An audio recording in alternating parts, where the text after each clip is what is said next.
So what you're saying is like it's essentially like, so you have Ethereum like L1, right? That's the blockchain, right? Then you have the L2s, which are built on top of the L1. And what you're saying is you're actually taking the layer below that, like the fundamental core of Ethereum, and saying, hey, now you can build, I don't even know what you call them. You can build whatever you want on this. Like you can bypass the layer one and just build on the like core foundation of Ethereum all kinds of new things. Is that another way to? That's exactly what we're saying. So you can run that's why you can run a new chain. You can run a new Oracle. You can run like a super sharded system. You can run like anything. Like, I don't know, like you don't need another network to do anything. Like there's already the trust network. No, let's just do whatever you want on top of it. Wow. Wait, okay. So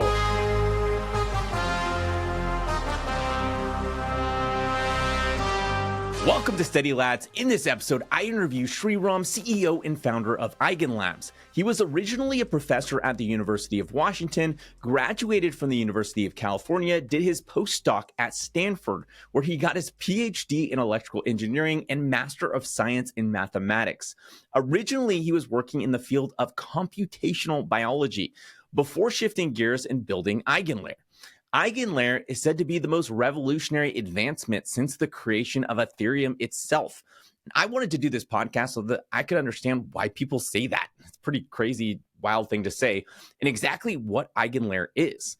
In this podcast, we cover what restaking is, what EigenLayer is, the type of things that can be built with EigenLayer, and a ton more. If you're primarily interested in investing in the crypto space, this episode will be extremely helpful to you. Knowing where crypto is going is the ultimate alpha that will allow you to dominate this cycle. I was convinced after this conversation that practically nobody actually understands how big of a shift EigenLayer represents for crypto as a whole, and that EigenLayer will change everything. Okay, can you just, I guess, maybe really simply break down what is restaking? Like, and think of like for the average person, like try to break it down for somebody who doesn't really understand crypto. Yeah. Okay. So staking. So before we go restaking, staking is basically I put down an asset and then I make a promise that I'm running. So you want to run a decentralized network. The question is who's running it? How do you make sure they're running it correctly? So the first one is who's allowed to run it. You need to have some entry condition. And then second one, how do we make sure that they're running it correctly? We need to have some rewards and penalties, which make sure that they're doing their thing correctly. So staking is an all-in-one solution for all these three problems. So you have to, the way these protocols work is I put down an asset because this asset should be blockchain native. Maybe it is Ether, maybe it is Bitcoin, depending on whatever blockchain you're on. You take the asset and then you lock it up. And now you have rights to participate in the network. So that's the entry condition problem solved. The next one, how do you earn rewards? You earn rewards based on transaction fees and other things get distributed based on the amount of stake that you put in. So that's the rewards part. Then the third part is you have a penalty. What if you just go berserk and then try to attack the network, even though you're trying to participate in it because you have something to gain? So when you move from centralized to decentralized, and you don't have the tools of legal and other enforcement on your hand, you have to build a system that just works by itself without anybody like having to think about it. So how do you make sure that these nodes behave correctly is you program something called a slashing condition. A slashing condition is if you don't obey the rules of the protocol, you will lose your deposit. So that's the basic idea. So this is called staking. Staking is entry control. Staking is used for rewards distribution. Staking is used for penalization. What we observed, actually, this word restaking became very popular and it's became a meme as it's good. But the fundamental is it is universal programmable staking. That's what EigenLayer is. It is, normally when you stake, you are obliging to the condition of the protocol. Like in Ethereum, there's an Ethereum protocol and Ether is staked and you promise that you'll obey the Ethereum protocol correctly. But what if I can stake Ether and promise that I'll obey, this protocol and that protocol and any other protocol correctly? What if we can build the universal staking mechanism where I stake and then I can promise that I'm obeying all these protocols correctly? That's what EigenLayer is. It's called restaking because the same stake is used across all these claims. But the main point is I'm putting out a bunch of like digital asset, and then I'm making a promise that I'm validating A, B, C, D, E, F, G correctly. So that is the core idea of restaking. So staking is the root of trust of Ethereum. And so what EigenLayer does is figure out how to tap into the root of trust and transfer it to anybody else who may want to use it. Got it. Okay. So kind of put really simply then, restaking would be right now I could take my ETH, I can stake it on Lido, or I can have my own home staker and I could earn about 4%. Restaking is taking that same stake and saying, hey, I'm also verifying some other block. Is it another blockchain or another app, or would it be either? Anything that requires decentralized validation, right? It could be a blockchain. It could be like an oracle. I want a network which will go and fetch prices from the internet, or it could be like a bridge. It reads data from another chain. Anything that requires decentralized validation may not be a chain by itself. It may be a service. It's like I store the data and it gives me a receipt that the data has been stored. Any of these kinds of things can be built on top of anything that needs like more than one node and requires them to be enforced in some way. Got it. So it just allows, I guess it takes Ethereum's trust and it expands that to like a bunch of other stuff. Is that? That's correct. But in doing that, so like if as a staker, I'm earning 4% on ETH, say an Oracle network kind of gets built and they want to also use my stake or whatever. They would also be doing some sort of yield to the person who's staking? Yeah, that's right. Because otherwise, why would you? Because it's all opt-in. So EigenLayer is very fine-grained opt-in. So you can, when you're staking Ether and opt-in to EigenLayer, doesn't mean you're validating all the EigenLayer protocols. All protocols built on top of EigenLayer. You still go and decide, I want to choose protocol A and protocol C, but not B because I don't like it, right? So you can choose very granularly. And if the protocol B is not giving enough fees, nobody will opt in, right? So some kind of rewards should be there as a staker to earn from all these protocols. Otherwise, nobody's going to opt into those protocols. And these fees, are they paid out in ETH? Or are they paid out in like the native token of that protocol, or do they just get to decide what they want to pay out in? They get to decide. So EigenLayer is maximize freedom. Like that's the principle. Forcing anybody to do anything is not like our job. It is a coordination engine. So the way we think of ourselves is we're just helping stakers, node operators, and people who create these services come together and then offer it, right?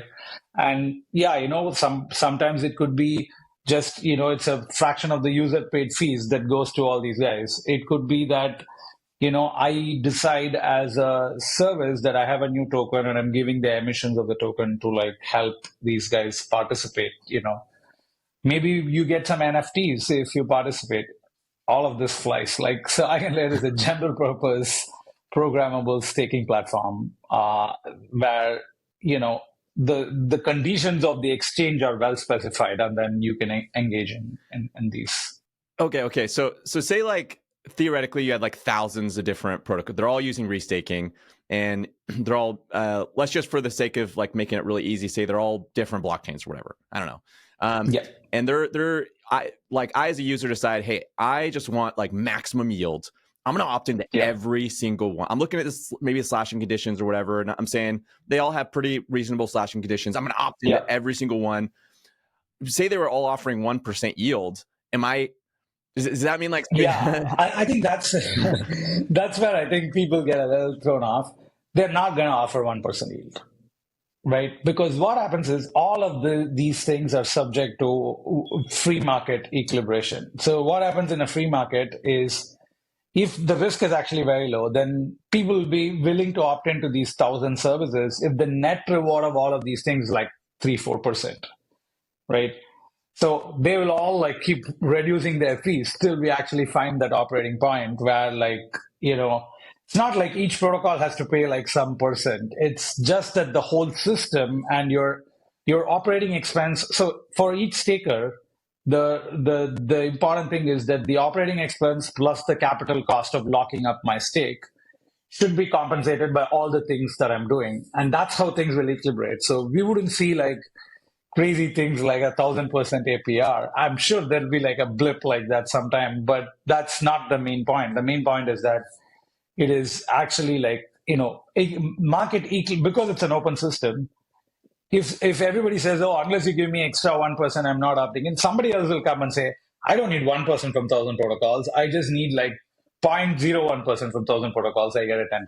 So Okay. So this is like an efficiency play. Like right now, Bitcoin has to pay so much money out to its miners in order to secure the network. Theoretically, with restaking, Bitcoin could come and say, hey, we're not going to use proof of work anymore. We're going to use proof of stake. We're going to use ETH. I mean, obviously they never do this. But we're going to use ETH nodes to like validate, and we're going to cut our emissions by like 99.999%.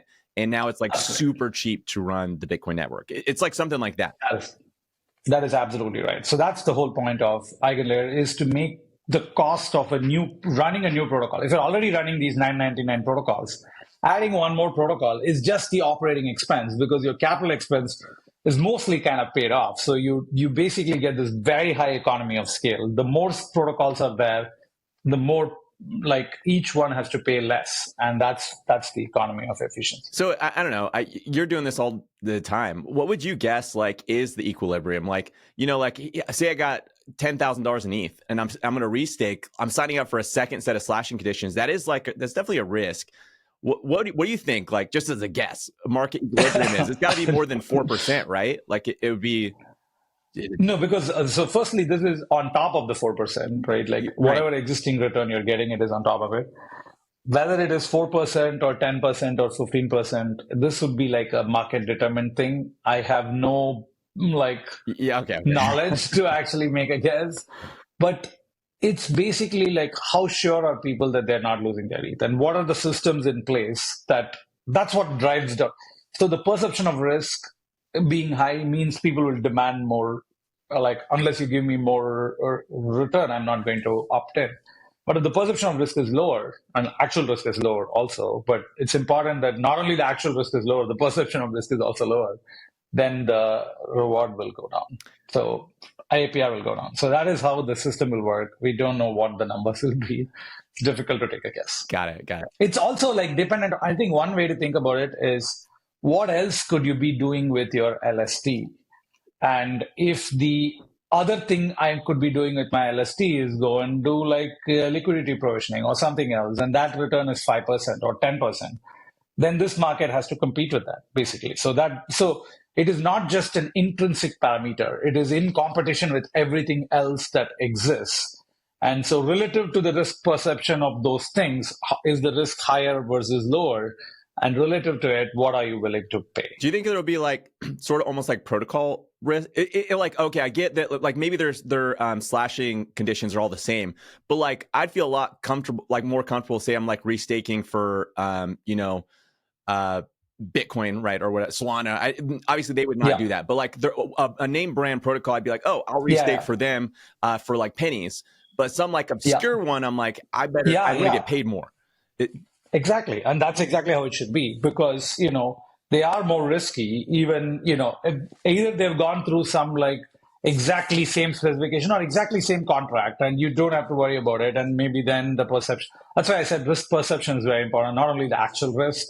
Got it. So some new protocol has to raise to the attention bar to make sure that, oh yeah, we're giving this, and then more people come in and it's stable for some time. And then those people, the initial people, get compensated. This is how all of crypto work, right? Like new protocol comes in. Normally, what they do is you have to buy and stake their token, and that's how it becomes decentralized. But instead, you always stake ETH, but earn in their other token. So normally, there was a coupling between the token of staking and the token of reward, and this coupling is just broken. So this is going to change a lot. I just kind of like to take it back a step. This is going to change a lot for ETH, the asset, because like it goes from a 4% yielding asset to with restaking, like with relative safety, potentially 8% plus. Like at least in my mind, I'm like, if I was going to do it, I'd at least want, maybe I'm not the average, but like at least want somewhere around double. And I think most people would be like, yeah, around 8%. But maybe 10, 15, maybe the start, like you said, it has this huge blip where it's a lot higher. But that should increase a lot more demand for ETH, because that's quite the yield. Yeah, and a lot of the other protocols building on top would also use this as a mechanism to decentralize their own distribution of tokens. Like they'd say, yeah, I need like normally they give whatever airdrops and other things, and who knows if anybody actually like claims these things or uses it. But so these there'll be like many ways people will use it. We don't know what all these ways would be, but having a common decentralized source of trust is actually like a pretty powerful thing. So that's our bet. Are people working on like liquid restaking tokens? Is that a thing? That is correct. That's a thing. That's a big thing, actually. Oh, man. Crypto's So gonna get crazy. it's again like one of these things that's like purely emergent. Like, crypto has these emergent things because it's permissionless. We didn't build a fungible token or anything. So you stake your ETH, you can come and withdraw it exactly like in Ethereum. That's what we built. And then somebody's like, oh, that's what they're doing. So why don't we create a liquid token on top of it? And so there is now like 8 projects trying to build liquid restaking tokens. Yeah. Some existing projects which were liquid staking tokens and became, oh, actually, we're going to offer liquid restaking positions. And so it's interesting, it's emergent, like that's what happens. So if people get a little bit like spooked by, oh, this is a lot of leverage or something, but I just want to take like a minute or two to explain this is fundamentally very different from all other kinds of risk and leverage. Because most times when you're taking a leverage position, you are underwriting more price risk or like exaggerated exposure to price risk. You go and take a margin lending position at 100x margin, the price moves 1%, you lose all your asset. Like that's what a leverage position is. The risk is purely exogenous. It is coming from the world. That's what the risk. Price moves and then you just get thrown off. And if there's a lot of leverage in the system, it just amplifies it and like everybody gets thrown off. But that's not what happens in either an LST or in a liquid restaking token, is because it is simply like this guy is reliable. If this node operator is reliable and trustworthy, then he runs A, B, C, D, E, F, G services, is never going to lose his ETH. So it is not at all like any other leverage that people are imagining this is some complicated. No. So what's happening is there is a cost of trust. So the cost of trust is what, from the protocol point of view, I'm looking at it, hey, I'm a protocol user. I don't know I can trust this thing. Say, oh, you can trust it because all these people have staked so much and they're willing to lose it. That's from the protocol point of view. Somebody else goes around and they say, so that's a high cost of trust. Like I'm paying a lot to compensate for the cost of trust. And then somebody else is going around saying, yeah, actually, these people are all like pretty legit, reasonable, node operators in very highly regulated jurisdictions. Nobody is going to come and like commit a fault which is provable with a cryptographic certificate, right? And they're not going to do it and go to jail. Like this is not a thing that they're in this for. And you're like, yeah, I can trust this. And you take a position which is saying that, yeah, this is exactly will be equal to 1 ETH if these guys don't like behave illegally. And it is very, very, very, very, very different from saying that there is like a margin position and I have a derivative token. So people just get all confused and wrapped up in this thing, but I think it's not at all related to what nominally people call leverage, where you're taking accelerated exposure to exogenous market price conditions. Whereas here, it's just, is the node operator set trustworthy? If the node operator set is trustworthy, then this token is worth 1 ETH. That's it. That's a different equation. I guess put simply, like normal leverage would be, it's not called slashing condition, but your slashing condition would be like if the price, say you're levered up 200x or something, the price moves 1%, you lose all of your, capital. It's like a pretty bad thing. And so like the probability of the price moving 1% in the wrong direction is like insanely high. And therefore there's actually a lot of risk with leverage. But with EigenLayer, the slashing condition is don't essentially for most, probably 99% of them, it's gonna be don't do bad things. Like don't attack the protocol. Don't act maliciously and you won't get slashed. So your probability of doing that is actually really, really, really low. I mean, actually, it's fully in your control. Like you get to decide if you're going to do bad things, exactly. and you sign up. Exactly. This is one of the reasons why, like, if you're an institution, right? If you're an institution and you want to stake and you want to participate in additional rewards, you're absolutely, this is the best thing possible. Like, it's in your control. You decide your operator. You're like, yeah, I'm Fidelity. I want to run my own operator. I just stake, and then like I promise my trust to all these guys. And, as long as somebody else is trusting Fidelity, they can issue like a receipt that just trades. So maybe to give kind of an analogy, it'd be like if you went into a store, your slashing condition would be don't steal anything and you won't get slashed. It's like don't do a malicious bad thing, you don't get slashed. And you get to control that. Like it's not like you're going to be made to steal something. You have to actually go choose to steal something. So as long as you don't choose that, the risk is zero. Well, you'd have smart contract risk. Smart contract risk, yeah. But outside of that, it'd be zero. If you're using probably a liquid restaking token, then your risk actually could be pretty high if they sign up for like, say they were to sign up for any slashing condition. Like say if they signed up for like a stupid slashing condition, right? Because yes. So usually, like the right way to govern this liquid restaking systems would be that what Lido does. Lido has like a dual governance where like the Lido LDO token holders propose what things will be done and the stake holders have a veto on it. So that would be the right kind of a governance system where maybe if you have a liquid staking thing, like, the people who hold the liquid staking positions should have a governance vote on what new services they will get opted into. So there are safe ways to build this. There are stupid ways to build it. And like we'll see all of it. But yeah, I was going to say, but we'll see all of them because there's going to be somebody who literally just built a liquid restaking token that signs up for every single one. Yeah, absolutely. And those will be that's going to be like dangerous. Yeah, this is the problem with, I think, I was going to say crypto and permissionless platforms, but, taking it 3 levels higher, this is the pros and cons of freedom. Yes, you get a little bit of anarchy. It's just freedom. Yeah. I mean, I'm self-destructive behavior, so which is because you don't price your own long-term well-being enough. I think that is that's what we call degen or whatever, but I think that's basically the price of freedom. But the market does work those things out pretty efficiently. Like you have a season of Wild West, which we're about to go into, but once that's passed, the market identifies those risks and is pretty good at avoiding them, in the future. So, yeah. So I've heard a lot of people kind of basically saying like the EigenLayer is the most important advancement since Ethereum. Like this is a really, really, really big deal. And I guess I kind of want to know, like, what sort of things is restaking going to enable that maybe isn't enabled today? Or why are people making such a huge deal out of it and saying it's the biggest thing since Ethereum? Like, that's a pretty big and bold thing to say. One way to think about it is before Ethereum, if you wanted to build a new application, you need to build a whole new trust network, right?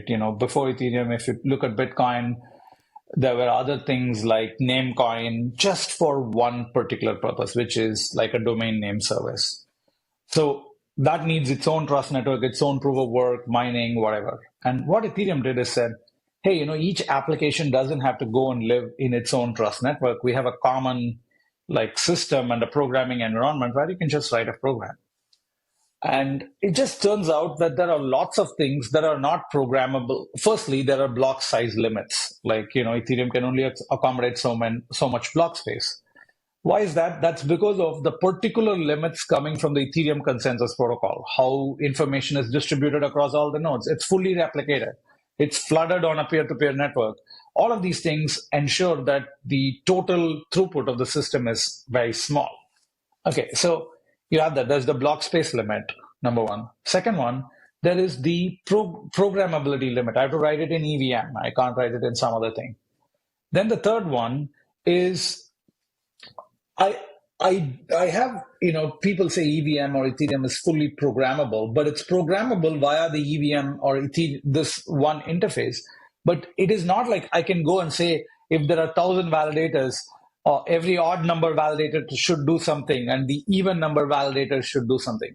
This is not the level of programmability of Ethereum. So what Ethereum is doing is taking all these validators and bundling them and coordinating them in some way, and then just giving you like one emergent interface. So that's the programmability that Ethereum affords. What EigenLayer does is take exactly those same validators, and then you can say, program each node. It's like all nodes run get, right? Like and get and whatever the consensus protocol in Ethereum. I can go and say like you run this, you run that, you run a different thing. It is programmability like at the power of the entire distributed system. You can program everything. That's what EigenLayer is. EigenLayer just takes the Ethereum's decentralized trust network and now like gives you programmability at that level. So what you're saying is like it's essentially like, so you have Ethereum like L1, right? That's the blockchain, right? Then you have the L2s, which are built on top of the L1. And what you're saying is you're actually taking the layer below that, like the fundamental core of Ethereum, and saying, hey, now you can build, I don't even know what you call them. You can build whatever you want on this. Like you can bypass the layer one and just build on the like core foundation of Ethereum, all kinds of new things. Is that another way to? That's exactly what we're saying. So you can run that's why you can run a new chain. You can run a new Oracle. You can run like a super sharded system. You can run like anything. Like, I don't know, like you don't need another network to do anything. Like there's already the trust network. Now let's just do whatever you want on top of it. Wow. Wait, okay. So I it's like in my head, I'm starting to picture it. Like I've always envisioned like the base, like the core of Ethereum as the L1. And what you kind of opened my, like just in you explaining that, like that isn't really the core. The core of the trust of Ethereum is actually at a deeper level. It's the layers. We use layer 0 usually as like a social consensus, but it's like almost like a different kind of layers. Like the core of Ethereum is this trust layer that now you're enabling for oracles, other L1s, other, who even knows? That's crazy. That makes a lot of sense why people are so excited about it, because that is such a big deal. Yeah, like if you want to build a Filecoin, you want to build a graph, you want to build, Infura, but decentralized, you want to build a decentralized AI inference network, you want to build basically anything that requires decentralized trust, you can just build it. So basically, that's why it's like just take what Ethereum did, but just like take it one level deeper. Now it's complete programmability at the level of the distributed system. Wow, that's amazing. Who would have thought? Who would have thought like that we would have come this far? I think there's a lot of people in the industry who they kind of get like shiny object syndrome, and they like look around and they start basing like they start to forget the fundamentals of what makes crypto so special. And it is that like trustlessness, like that is what makes it so powerful. That's why Bitcoin's so huge, because they have this trustlessness. But I believe that actually Ethereum is more decentralized. It has more of it's more secure than even Bitcoin is, because of a couple different reasons. And you're basically taking like the most trustless, secure, decentralized thing and enabling all of crypto to be built on it. This is a win-win system, because Ethereum, the asset, and Ethereum stakers actually now enjoy additional rewards. But other people who want to have like massive bootstrapping problems don't have the bootstrapping problem anymore. In fact, it's need not only be thought of as a bootstrapping problem, it can be thought of as a perpetual solution. Like imagine I'm Facebook and or Meta, and I want to start like a metaverse chain. Okay. Normally I would have to do a token, and the token has to be decentralized and all this stuff. Like I don't need any of that. I just create this service, run it on EigenLayer. Think of like this is exactly what the cloud did, right? So if you want to run write a cloud service, what you do is you write the software, throw it on AWS, the Amazon Web Services. It runs everything, and if it collects a fee, you get that fee. Like that's the cloud model.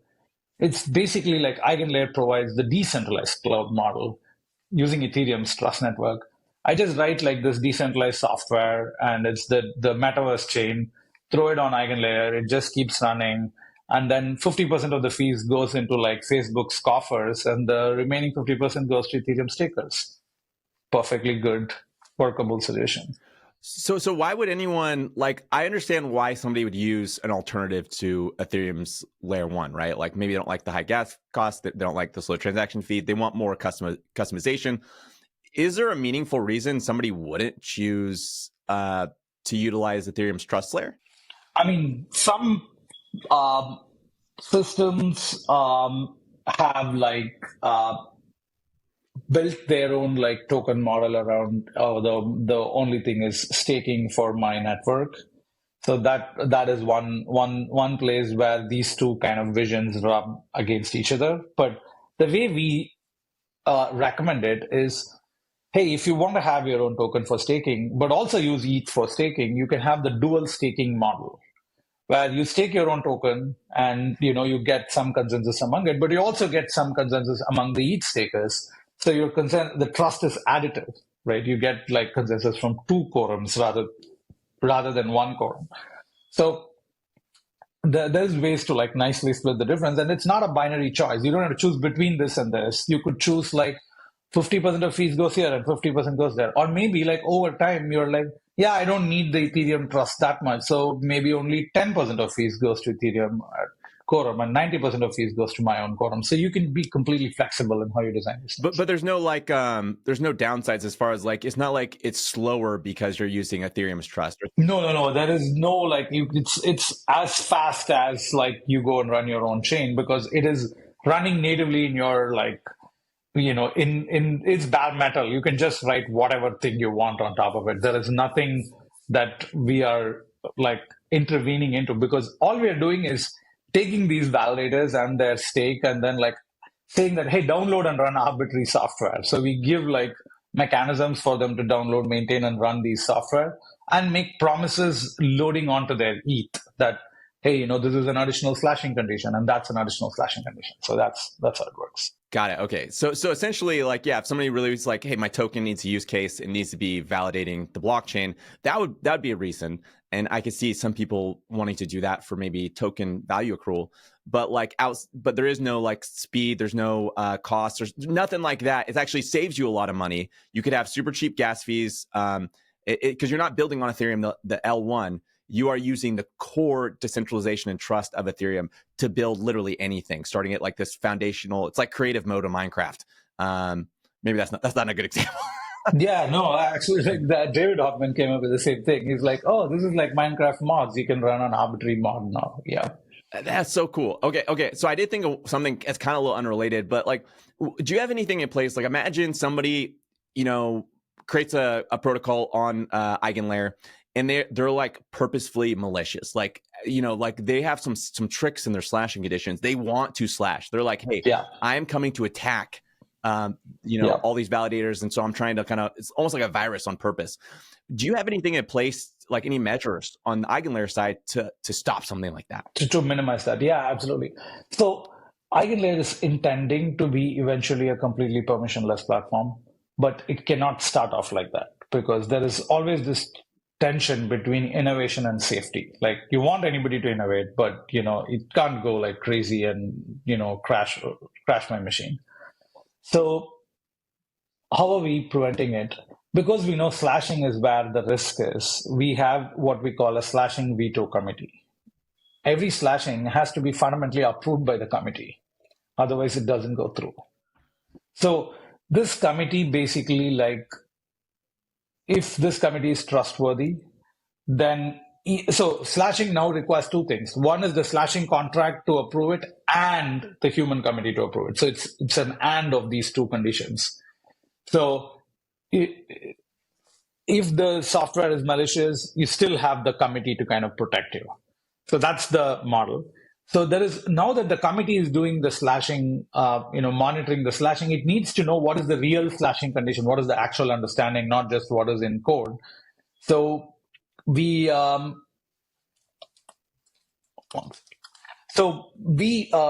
we do is ask the slashing committee to also have other duties, which is onboarding new services, because the slashing committee can say, oh, you cannot be onboarded unless you have these kinds of audits, unless you satisfy these conditions.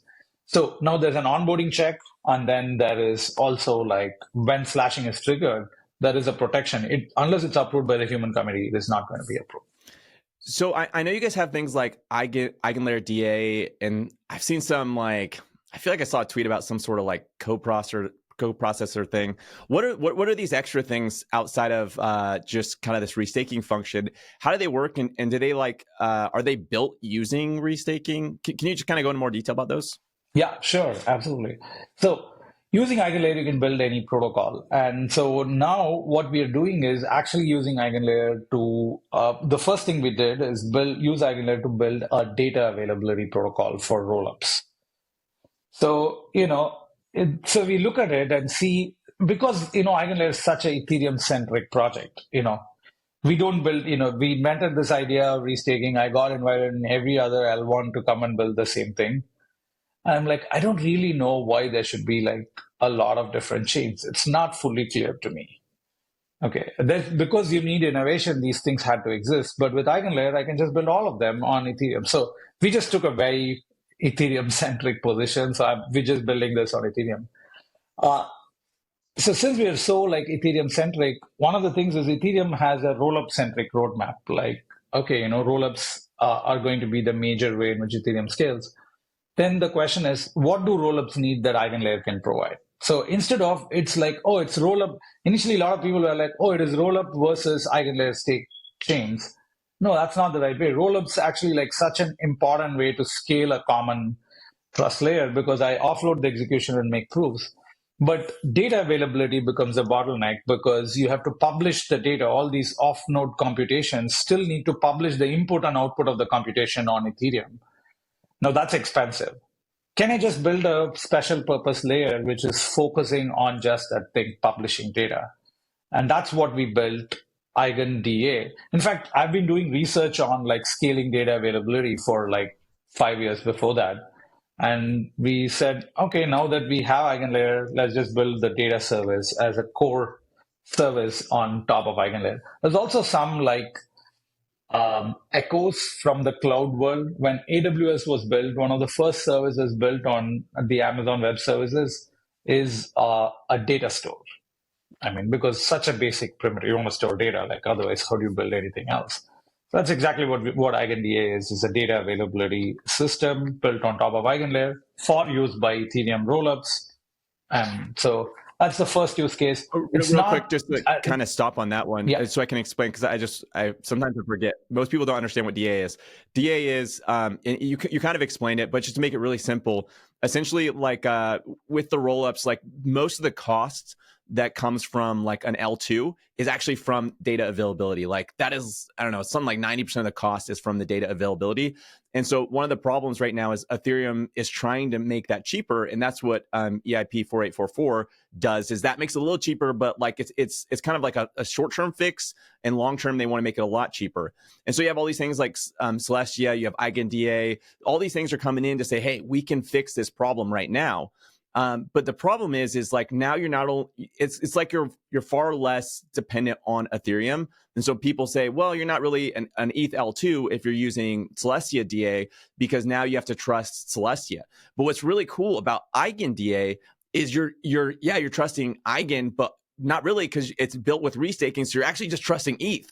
Like, to me, this seems like such an amazing solution to the problem. Like it shortcuts a lot of things, because there's again a little smart contract between, but you're essentially you have almost near the same trust assumptions as ETH because it's built on ETH. That's so cool. Yeah, so that's exactly the kind of high level idea. There are some details, for example, is all the ETH restaked or only some subset of it? So that's a modulation on the trust. Is all the ways in which these validators can cheat, or all of them slashable or only some of them slashable?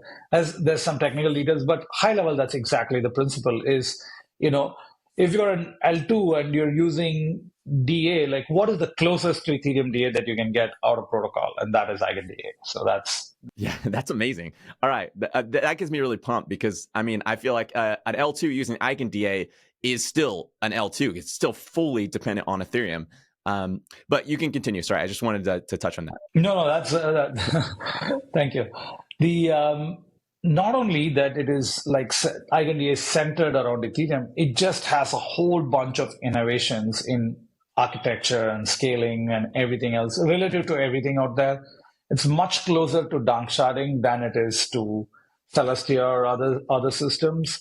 But also, it has a lot of benefits because one of the hard things in a blockchain is arriving at consensus, means ordering of all the transactions. And EigenDA is not a chain or, it's not a blockchain or anything else. Like Celestia or Avail are actually blockchains. They have their own ordering system and everything. The EigenDA is completely subservient to Ethereum. It's just a layer which is living on Ethereum and then like writing that data is available and these kind of claims back to Ethereum. It doesn't have its own ordering layer. Ethereum is the ordering layer for EigenDA. So what this does is lets us super specialize in how to actually just provide data availability and scale the heck out of it. So our launch throughput is 10 megabytes per second, which is, I think, 500 times proto sharding or 4844. So we can just scale this system quite a bit while not taking the Solana approach of like all the nodes need to have very high bandwidth, but the system has high throughput because every node does only a little bit, but together the system does a lot. So that's the kind of basic principle.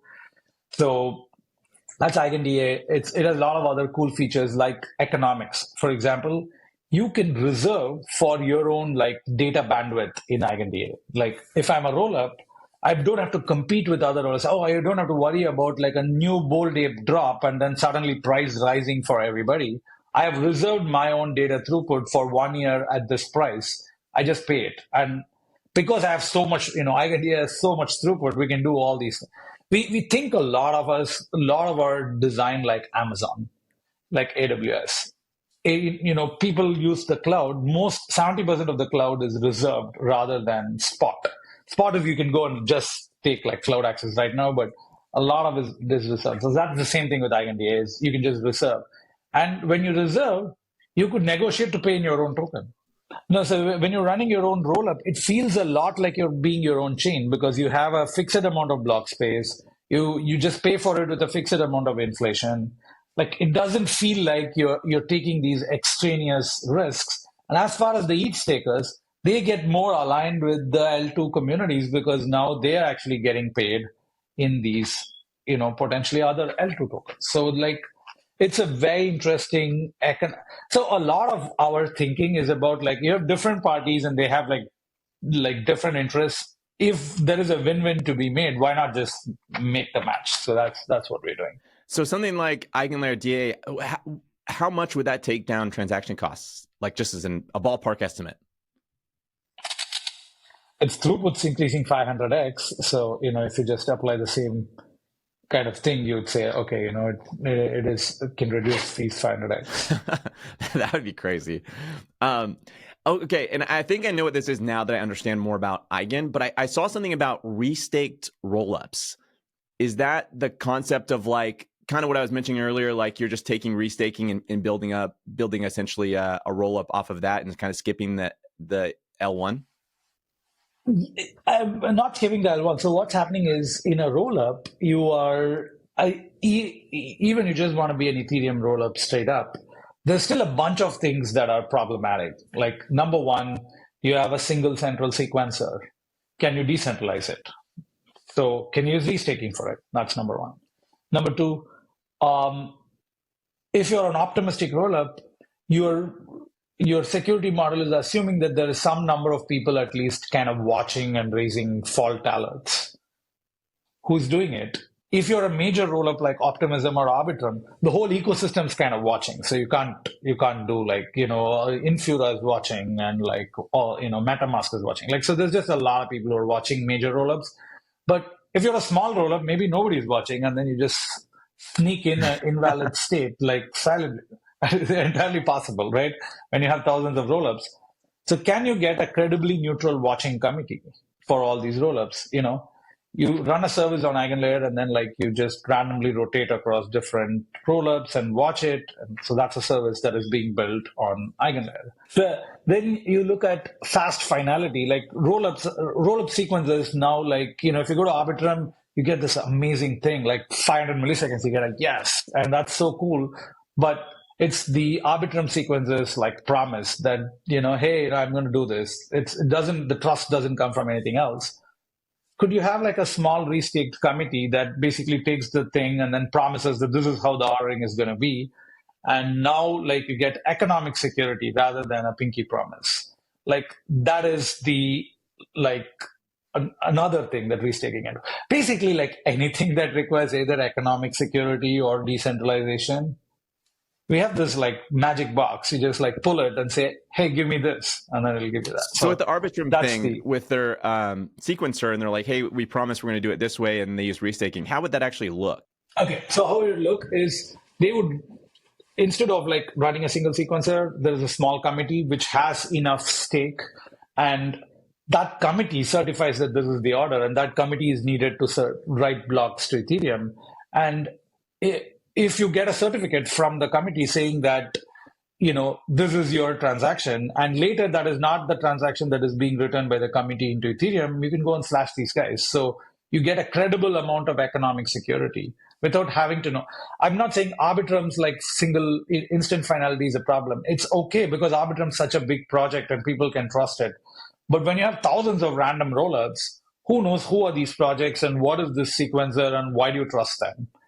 And so that's where these kinds of like crypto economic trust makes a lot more sense, that you basically have a quick, small committee sign off on something. It has enough at stake that if it makes any promise that is not true, like it gets slashed. So with the committee though, like say they're like, hey, we'll sign up for these, we'll sign up to restake for Arbitrum, and then Arbitrum doesn't do their part, and then those guys get slashed. Like, why does... No, they will get slashed. So the slashing conditions have to be always written carefully and thoughtfully. And one of the ways you would write the slashing condition for this is if you have a signed message from the committee saying that this transaction will be included, but it is not included when it's returned to Ethereum, then you slash the committee. It's attributable at that point because, the committee signs off on only things that it will eventually write to Ethereum. So these have checks and balances, but I think these can be made to work. That's what the restaked rollup with AltLayer is what they did is they bundled 3 services,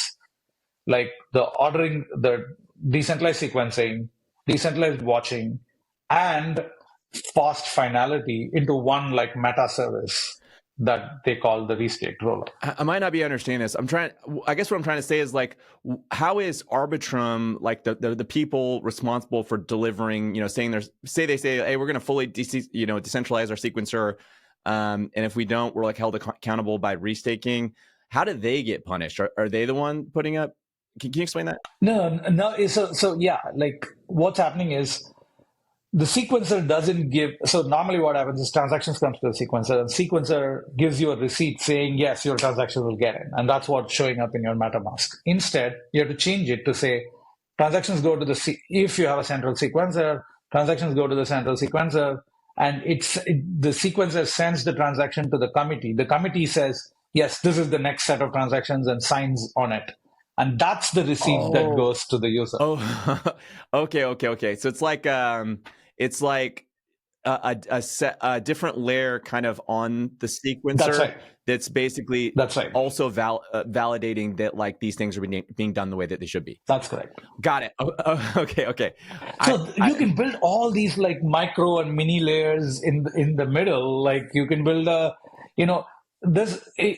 so one of the fun things is any problem in the Ethereum modular roadmap, EigenLayer can fix it, right? For example, people are like, oh, if there are 1,000 rollups, there's not enough like throughput on Ethereum. Okay, you use EigenLayer.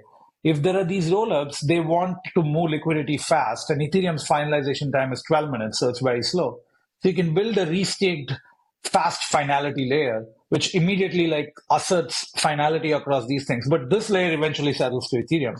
So you can split the difference in many, many ways to make the system really useful. Could you do, so I've heard of like they're doing like a weird settlement thing for L2s where they're having like a settlement layer before it goes to the L1 to make things quicker. Could you do something like that with restaking where it's like, hey, no, that's our partnership with Near. So Near came to us and like, hey, can we offer some services to Ethereum rollups? And we are like, hey, your chain is fast. Why don't you do fast finality with restaking? So that's what. Oh my gosh. Okay. Okay. I saw another thing. I'm sorry. I'm just going down the rabbit hole because like this is so cool. Yeah. What I saw something about, it said serverless crypto economic coprocessor. What are serverless crypto economic coprocessors? Yeah, like, serverless is this concept in the cloud, which is, hey, when instead of having a particular server assigned to a task, you just have these tasks defined and any server will pick up that task and execute it and send it back. So that's the serverless concept from like the cloud. But the starting point is not that. The starting point is I'm sitting on Ethereum and I want to say, hey, update my Uniswap. Uniswap V3 and V4 have these like powerful things where you not only like provision liquidity, but you say at what price range you provision liquidity. You say, oh, I want provision liquidity only when ETH to USD is between $2,200 to $2,300. You can say things like that. But this requires like active monitoring, and I have to be sitting and like keep on like saying, oh, no, it's 2,300 to 2,320, right? Like, so instead of doing a passive liquidity provision, now I have to be like an active one. And that's a bit painful. What if I could write a simple AI protocol which says, look at all the history of transactions, and then based on it, run this like machine learning algorithm that tells me how I should change the price.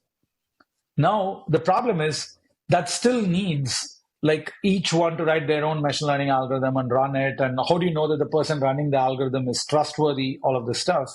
Instead, you run it on an EigenLayer service. The EigenLayer service is, hey, I want, this is the history of transactions. Call this AI algorithm and let it run, and then let it get the output in here. This is very like economically sensitive, because if the AI algorithm comes back and says instead of 1 ETH is 2,250, it says 1 ETH is $1. Somebody will come and raid the pool immediately. So it's very, very like risky and sensitive. But if these guys, like the guy who is making this claim, has put up enough ETH, let's say put up $100 million worth of ETH, then I can transact $100 million in the pool without any risk, because if I get slashed, I can, if this goes wrong, I can go and slash those guys and refund these guys. So it's kind of like off-chain computation. It's similar sort of in some ways to some of the stuff Chainlink's doing. So you're having off-chain computation. That's correct. It is off-chain computation with crypto economics certificates on-chain. So that's what is the new thing. Got it. Okay, cool. And now the more places ETH is used as like the unit of denomination and the unit of risk, the better it is for the crypto economic security to also come from that same asset. Because if I say like the risk is in ETH, but the backing collateral is in Link, I have the relative price mismatch between Link and ETH to worry about.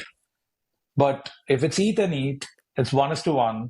It's nice. It's clean. I noticed the other day, so when you guys opened up recently to like allow more collateral to be staked, I went through and I staked some because I think you guys might have added some different like swell and stuff. I don't know if that was there before, but I hadn't noticed it. No, it wasn't. Okay, so I took swell and I ended up staking on EigenLayer, and I noticed you guys have like a points system going on.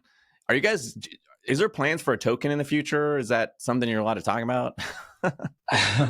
So the idea of the points is at the minimum, like when new services come on, they can prioritize stakers who have basically been in the system for longer. So the points is a measure for that. So that's the minimum utility of the points. There may be other users, it's basically also a way to identify membership of our community, right? So if you want to take a community vote on certain decisions, yes, they have been in the system contributing for so long. So that's a way for us to identify and measure that. Got it. Okay. So no current plans for an airdrop, no current plans for a token. I'm sure it's something you guys have thought about, but it's not like something you're like actively pursuing. Yeah. Okay, cool. Have you guys seen interest from, I'm sure you have, protocols already who are like, we want to build on EigenLayer? Yeah, there are tens of, I mean, maybe 20 protocols already kind of building on EigenLayer.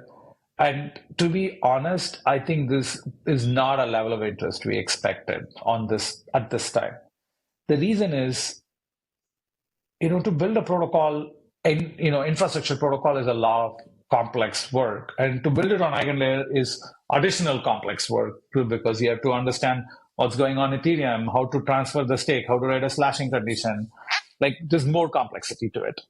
So, but lots and lots of protocols are building all kinds of interesting things. I mentioned like AI and stuff like that. There are 3 AI protocols building on EigenLayer. There is all kinds of interesting and fun and crazy things that people are building. People are building, I want to call and run a Linux program on top of Ethereum. K3 Labs and Cartesio are building this. I want to run like a SQL service on EigenLayer. I just want to use a database from like pre-crypto and I want to use it here. Like some people are building that. Some people are building, watchtowers I mentioned, and AltLayer is building this bundled roll-up services. Espresso is building decentralized sequencing service, shared decentralized sequencing for all the rollups.